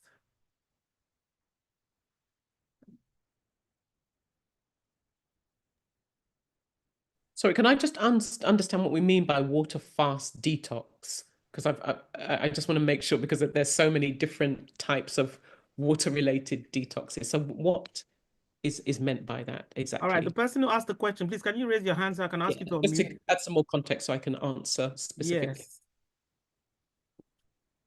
I don't want to call the person's name, but you know who you are, please. If it's too sort of revealing, I can just say that as we said earlier, there's no reason for you to fast or to detox your body. Fasting, people fast for other reasons, religious reasons, etc. That's quite different to this. But in general, your body knows how to detox itself. So you don't have to have a particular fast to detoxify your body. Your liver, if you've got good liver function, good kidney function, your skin and your lungs are working well, you really shouldn't have to be on any particular special kind of fast. Okay. Dr. Truff, what are you sharing? The next question is for you anyway. Somebody's asking, what is the best cream to use for a fair child? Okay, thank you very much for the question. It's a common enough question. So whether fair or dark, or mini fair or less dark, what is good for the goose is good for the gander. Literally any bland skin emollients. I would ordinarily call brands, but nobody's paying me, and God knows I need money. So I'm not going to put any Yes, no brand mention of name brands, yes. out there. But I think suffice to say that any bland emollients that you can use, your baby can use, truly, there isn't anything that is, oh, this is also good for babies. And that. Yes, we are very careful because the children are still developing and they're still trying to build their own sort of defense mechanisms, okay? And so they may need a little bit more cocooning, as it were, but overly covering and mollycoddling them is not even going to help anyway. So I can't give you a brand, but suffice to say that the blander the emollient is, the blander the cream, the moisturizer you choose, when I mean bland, is free of too many preservatives, it's free of too many fragrances, it's free of extra things. And honestly speaking, you want to be careful with the backyard person who you think looks very good and says that he or she mixes her own cream. You really want to avoid that. I will say this without any concern. I will say this, I would say it to anybody's face, literally. I would say it all the time, not worried about what you think you're going to do, because nobody is testing that product. You could come out and say it's all natural. Dr. Shola mentioned coconuts, people are using coconut oil. Oh, this is the healthiest thing. This is natural. And they're putting it all together and saying it's natural. However, you're not thinking that those natural things are supposed to go rancid normally. So if you put them in a packaged concoction, as it were, that they are all natural and they are not being used right away, even if they're used right away, is a problem already. If they're not being used right away, chances of them fermenting and oxidation and all those things come into play. But in your mind, it's natural. The Weibo companies have put many things in it, and so it's no longer good for the baby. And so you want to go all organic in parentheses. Meanwhile, your organic is actually poisons, because the ones that have been properly packaged and gone through the whole industry, they've removed toxins from there. They've removed things that will cause dermatitis, as allergies or reactions, for the most part. So I cannot give you a brand, but I will let you know that the blander the cream is, the blander the moisturizer is, and the more tested, so the ones that you have known from time immemorial, when you were small, chances are if you check them year in, year out, they remain the same. When things are changing so rapidly, you want to be careful, although there's a caveat to that, but I don't know that I can answer it any much more than that. I can't give you 1, 2, 3, 4 brands. If you gave me 10 names, I will make sure they all give me money. I will tell you which of them is good. While you're talking about creams and soap, just talk about the pictures so then you can stop sharing for me, please. Right. Yeah. So I did say I wasn't going to put gory pictures, but I needed to put this out there because, again, I am deliberately not showing these things in children because I'm upset that the children didn't know what they were doing and the parents did this. But these things, I see them in children as well. So what you see, there's supposed to be a male there, but I think maybe that looked worse than this. So I just sort of respected myself and I didn't put it out there. But it's also happening in males. So you are seeing ladies, now look very carefully, the same sort of stories. Now this is what you are saying, but they also are unwell, they are itching, they are uncomfortable, they are in skin pain because they have scratched to breaking skin. And once your itch sensation goes beyond the point, you don't feel the need to itch again, you start to feel pain. on the skin. So some peppery, tingly sensation starts to happen. And if you look very closely, I'm going to bring them closer. These are patients. This is female. Sorry again for the gory pictures, but thin stretch marks. This, and look at the hands again, difference in color. But all of that, where the integrity of the skin should have been okay, even if you're on the slightly bigger side, the skin has thinned, so it's now sagging. Not just saying you are trying to lose weight, the skin has thinned, so it's sagging. And then you now have fungal infections. So this is tinea. Some of it is candida. Tinea is a superficial fungal infection. You see it all in the underarm. So in the skin folds, which could be underneath your breast, in your axilla, that's your armpit, between your thighs, in the gluteal flow, that's between your buttocks cheek. So there's one picture. Again, I said I wasn't going to be too gory.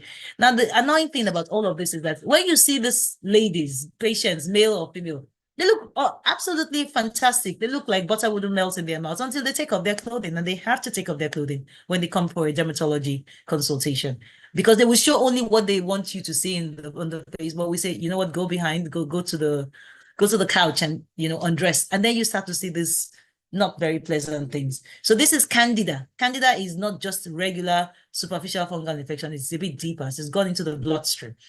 The myth, now we're talking myths, is, oh, skin, things you put on the skin don't go inside. No, my dear, they do. I said it again, that the skin was the largest organ of the body. You apply it to your to the skin and you think, oh, but it's just there. But I don't put it on my face. I only use it on my hands. Oh, but I only use it on my feet. No, my dear, it's a continuum. The skin is one continuous sheet. It's a sheet, sheet, and it all has blood vessels, which will find their way around the body. So everything you put in with time, because there are pores, your skin pores, we call them transfollicular and transepidermal, everything goes in, which is why you can give medication for therapy through the skin. But most times you want to localize it, so you don't want it to go too far. So think about it. If your skin is going to take medication and help itself, why is it not going inside? It is going inside, and eventually you will find the effect of this. Again, more armpits, tinea, redness. Sometimes it's not even a fungal infection. Sometimes it's just the easy bruise. We call it easy bruisability because of atrophy, thin-skinned. So here again, she's just going to wear tight clothing and the skin will break. Tight bras, you want to wear, okay, now Body Magic is not raining so much. Now they're doing BBL and lipo, I don't know. So I'm sorry, I'm not, okay, that wasn't nice. I apologize. But the point is we're trying to do many things to, you know, that nice outer packaging. And then you take off all that constriction and you have bruises all over because of the effects, chronic effect of skin lightening. So the skin is no longer able to defend you. The function of the skin is primarily for defense. It is the outermost barrier. Every other thing. So all she was talking about with sweating is defending because it's impurities, it's taking out impurities from your sweat, urea breaking down and all of that. If your skin is intact, all the outside problems can come in easily. If you damage, so the, you know, vitamin D production and all of it is defense. Your skin is the most important. You remember Voltron, Defender of the Universe? I don't know if you guys remember it growing up.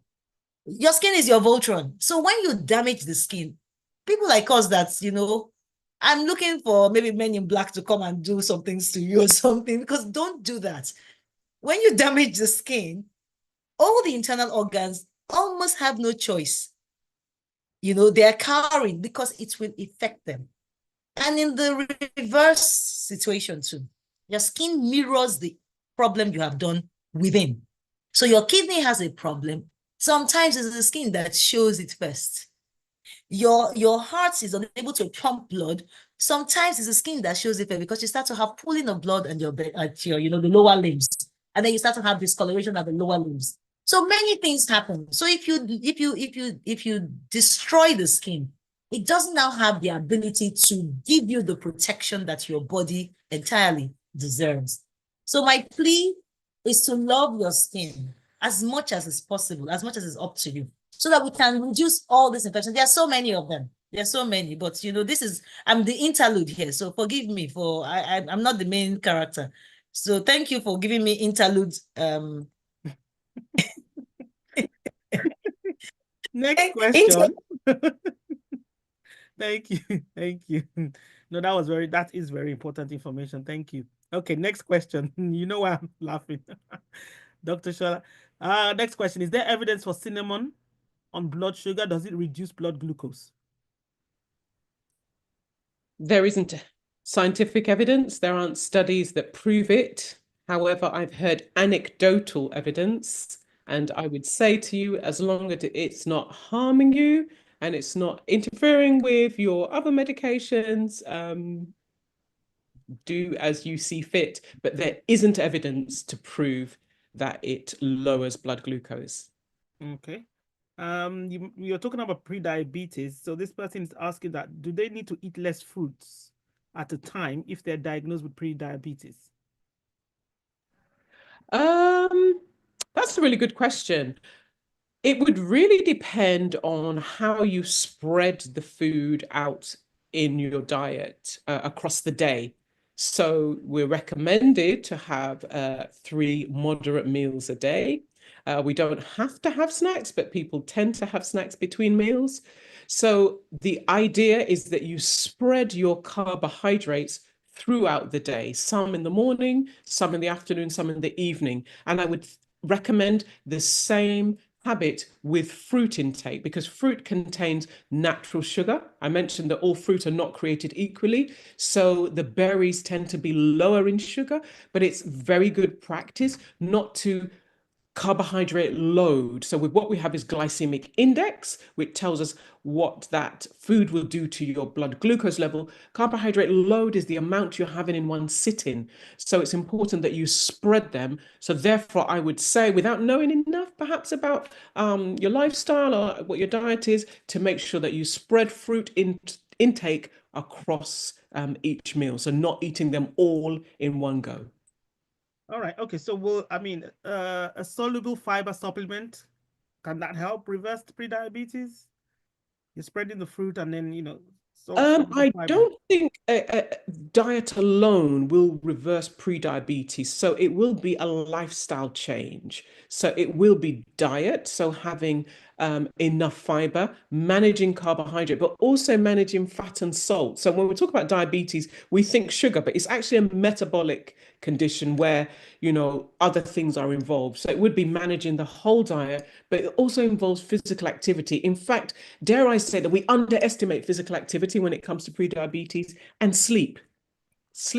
Lack of sleep has now been shown as one of the potential causes or risks for pre-diabetes. So I think it would be a balance of all things, not just diet. But a fiber supplement wouldn't do the trick. You can get enough of your fiber from your carbohydrate, your high fiber carbohydrates, so whole meal carbohydrates, that's fiber.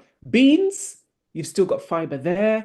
Your fruit and your vegetables, you've still got fiber there. So you shouldn't really be needing a fiber supplement. The problem with the fiber supplements, if you're eating enough fiber, is that you will suffer from chronic constipation. Oh, okay. Thank you. Going back to ultra processed foods, someone made a comment that they thought bread bought from supermarkets was ultra processed. Yeah, interesting one. So I will be fair and say that there are different types of bread, and what we call respectfully the cheap and cheerful. So it's usually the shop brand. You can usually tell by the packaging that it's the cheap, and it tends to be the cheapest, the very cheapest. So if it looks like that, and if the price tag tells you that, it's usually that they've used more ultra processed flours in those, and they tend to be the white bread. If you think about white bread, ultra processed white, flour, the whole grain, brown breads, etc., tend to be less processed. If you think about the journey of wheat, if you've got whole grain in there, then it's less processed. So cheap white bread tends to be ultra processed. The others tend to be in group 3. So cheap white bread would be in group 4, ultra processed. The other breads, the whole grain breads, the brands, I won't mention any brands, but they tend to be the branded breads. They tend to be in group 3, which is processed. And there is nothing wrong with processed, but we want to move to more unprocessed foods and avoid ultra processed where we can. Okay, and still on that kind of topic, why is it easier to lose weight when you avoid starches? You might That's a want to just define starches, please. Yeah, so we're talking about carbohydrates, and when we talk about starches, we're talking about the foods that we mentioned earlier from the Eat Well plate: bread, pasta, rice, yam, amala, fufu, all of these swallows, because they tend to be high in carbohydrate, high in energy, and to be really crude, it's about energy in and energy out. So if you stop eating, if you reduce the amount of energy supplying foods like carbohydrate, you will lose weight. So carbohydrates is an energy supplier. And if you burn that energy, you lose weight. If you have that energy supply and you don't exercise, you will possibly gain weight. So it tends to be easier when we not exclude. So I wouldn't recommend that we exclude it, because we do need carbohydrate in our diet, especially grain, fiber for our gut. Remember I talked about that environment in our gut? Those bacteria need food, so they get them from our diet. Prebiotics in particular, really important. So yes, by reducing our carbohydrate portion, not relegating, it's one way to lose weight, but also then you have fat as well. So fat is high in calories, and it's about reducing the amount of fat that we eat as well. Okay. What food meal plan would you recommend for someone who's TTC? I don't know what TTC is. I'm not sure what is meant by TTC in this context, so if they can add some. Yes, the person who wrote that question, could you just send me a message and elaborate on your question, and I'll come back to it. Next question is about juicing. Can we juice only vegetables, that is cucumbers? Will it still be not as good as the whole vegetable? Yeah, if you juice it, you'd have to make sure that you don't throw away anything. So with the whole vegetable, you're eating the whole thing, especially with cucumbers, because they generally don't need to be peeled. If you're juicing it, whatever goes into your blender has to go into your body. So if you do that, then absolutely you're still getting the goodness. But if you think about what you're doing, the action that your mouth would take to chew the cucumber and separate all the fiber from the pulp, you've allowed the blender to do that, which essentially means that the blender has taken some of the job that your mouth would do. So you can and drink it all. Where possible, we can actually enjoy eating our fruit and vegetables. But if you do want to blend it, make sure that you drink everything that came out of that blender. Okay. What foods, liquids, or fruits should we not combine when juicing? I can't say there's any science to say that there are those that we shouldn't combine, but as a rule of thumb, I would avoid too much fruit. So when juicing or blending, try and go for 60% veg. So your green smoothie, kale, cucumber, some lime, and then 40% fruit, because we want to manage the sugar. Remember, when we blend that fruit, we have nicked the fruit and the sugar is rushing out to say hello to your bloodstream. But in terms of combining, it would depend on your preference and flavor profile. So I couldn't recommend one over the other, but the proportion, more veg and less of the fruit, not because fruit's bad, but because when we blend fruit, we have taken away the skin and we've released the sugar.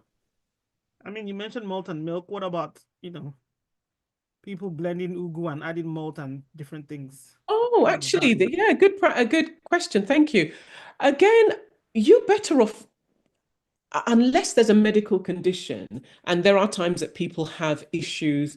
I think of people with perhaps they have a problem with their teeth, their dentition, and they can't chew, or they have wired their jaws and they need to get food in a liquid form.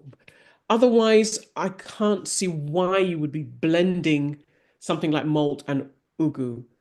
So if you're doing it because that person has a problem with the oral cavity, they don't have the teeth, and they need to have a liquidized diet, I would recommend that you ate your ugu and you drank something that was more nutritious than malt. Remember, malt is high in B vitamins. So are a lot of our fruit and vegetables and our wholemeal carbohydrates. So you'd be better off getting it from that. Super malt is a lot of sugar. Yeah, like we saw earlier on. Someone is saying they struggle to find what to put in their son's lunchbox that is not processed food. So what type of food can you suggest? Gosh, without giving specific advice, because I don't know what your child is your child on a special diet or whatever, so I don't want to add to the issues, but I would say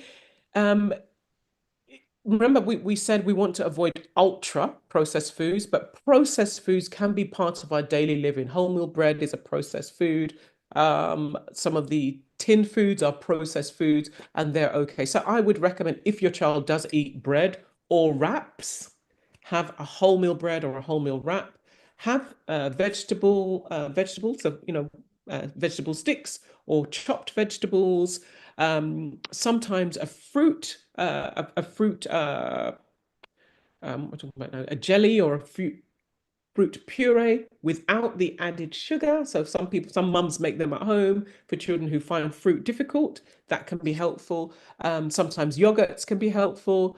In terms of protein, again, not knowing enough about your child, you could go for a fish filling, nuts if your child's not allergic or doesn't have an allergy. Nuts and seeds can be a really good source of protein.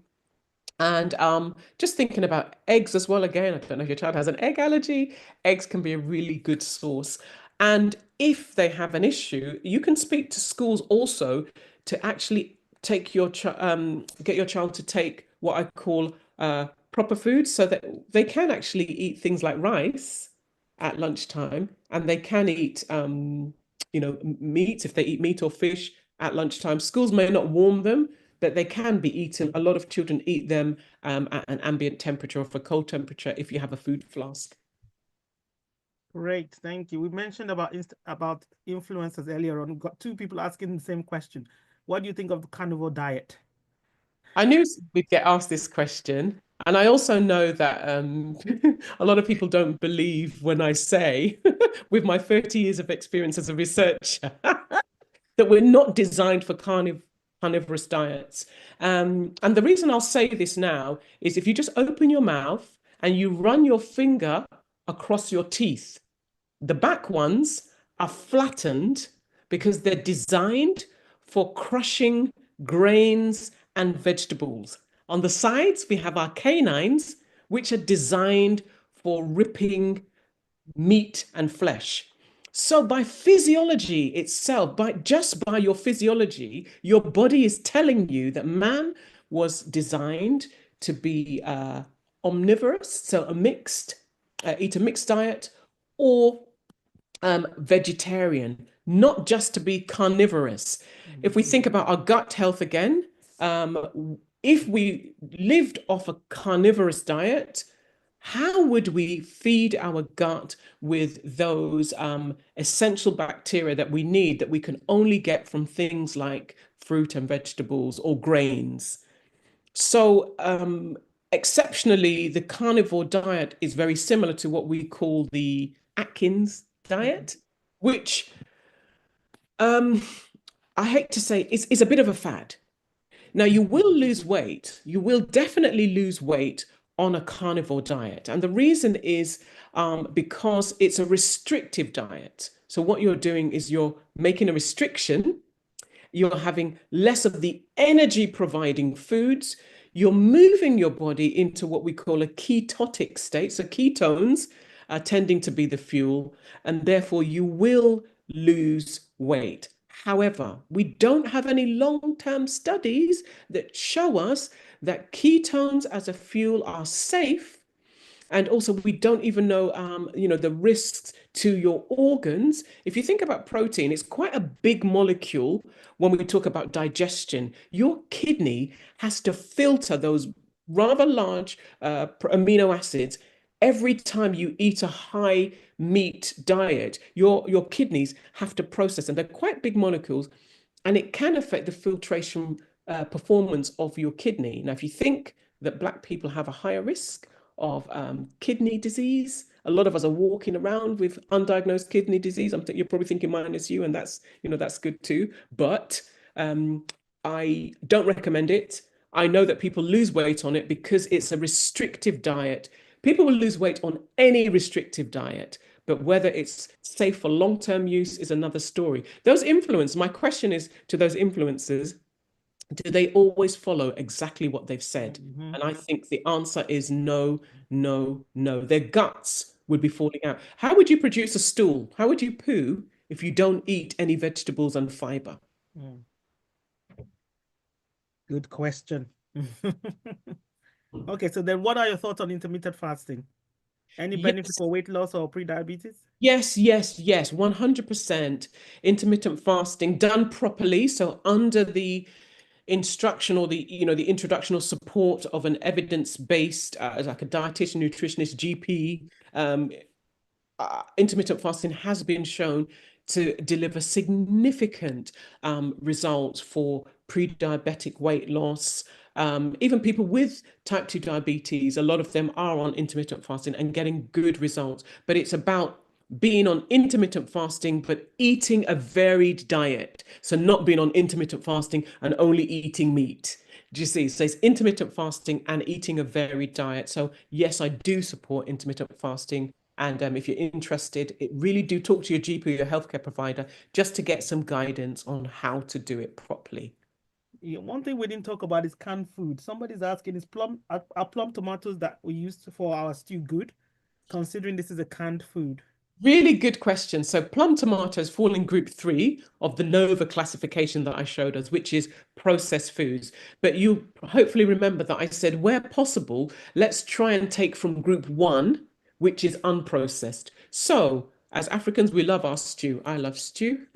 And I would recommend where possible, and I know like tomatoes and things like that are very expensive in Nigeria right now. If the question was from somebody living in Nigeria, I would say where possible, try and make your stew with group 1, with fresh tomatoes. It tastes better. The fiber content is better.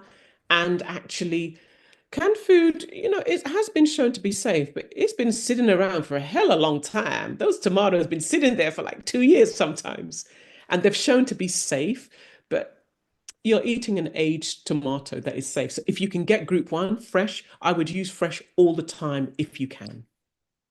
Okay, back to water. For those who live in hard water area, can you drink the tap water?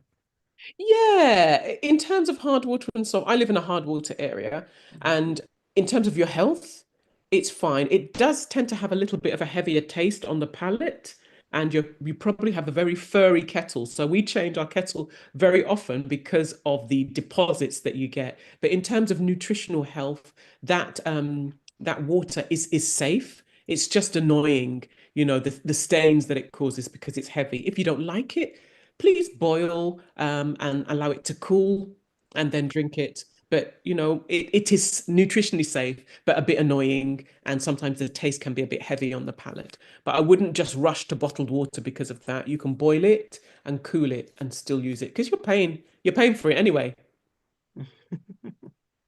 All right, back to the question about TTC. What food meal plan would you recommend for someone who is TTC? TTC, apparently she's responded, means trying to conceive.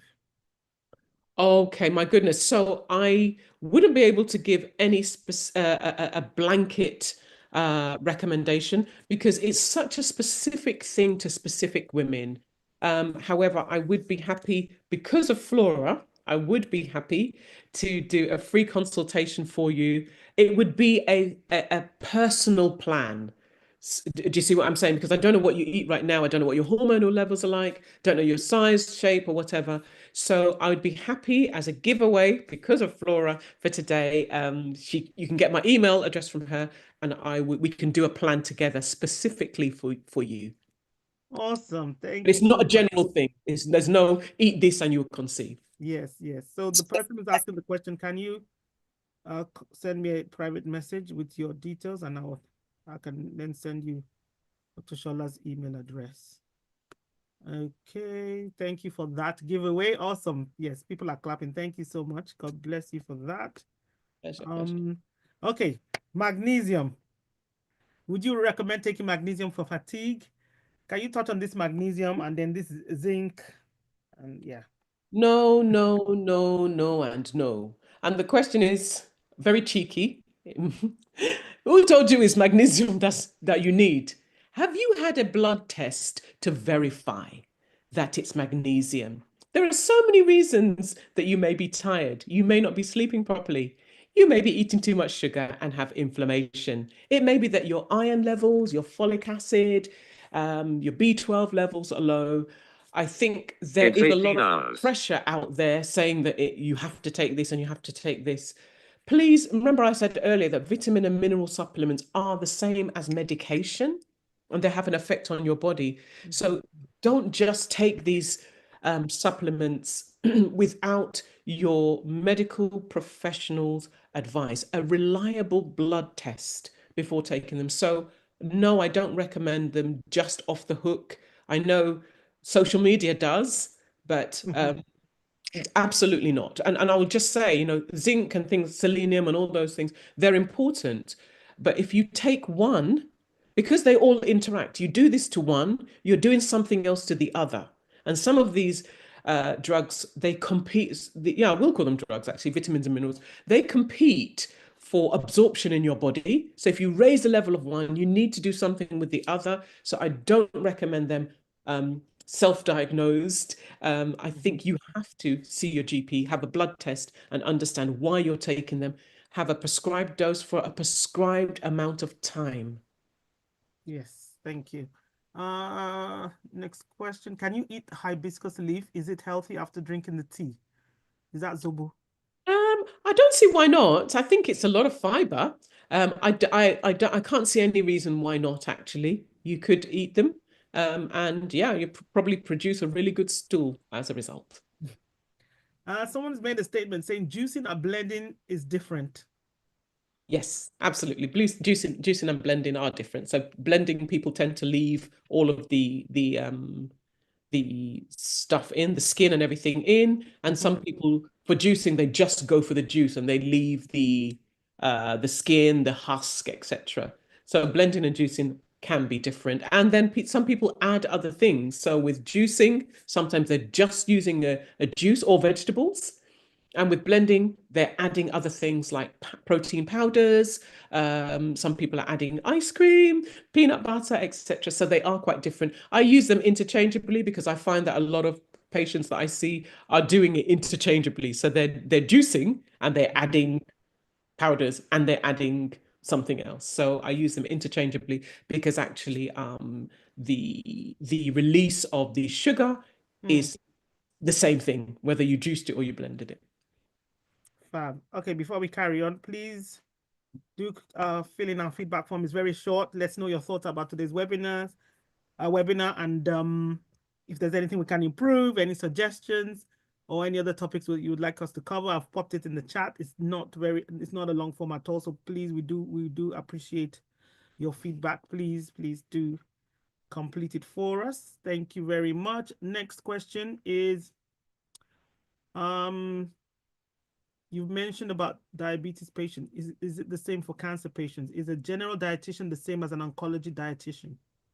No, so a general dietitian is quite different. So I used to be an oncology dietitian, and the type of what we call nutrition support is quite different and quite specific to your treatment, whether that's chemotherapy agents or whether that's radiotherapy. So yeah, and often with people living with cancer, a lot of the time the issue can be that they need to gain weight and not lose weight. So the advice is quite different. And where you can, I would recommend that you do see a dietitian that specializes in your health area. So quite different, yeah.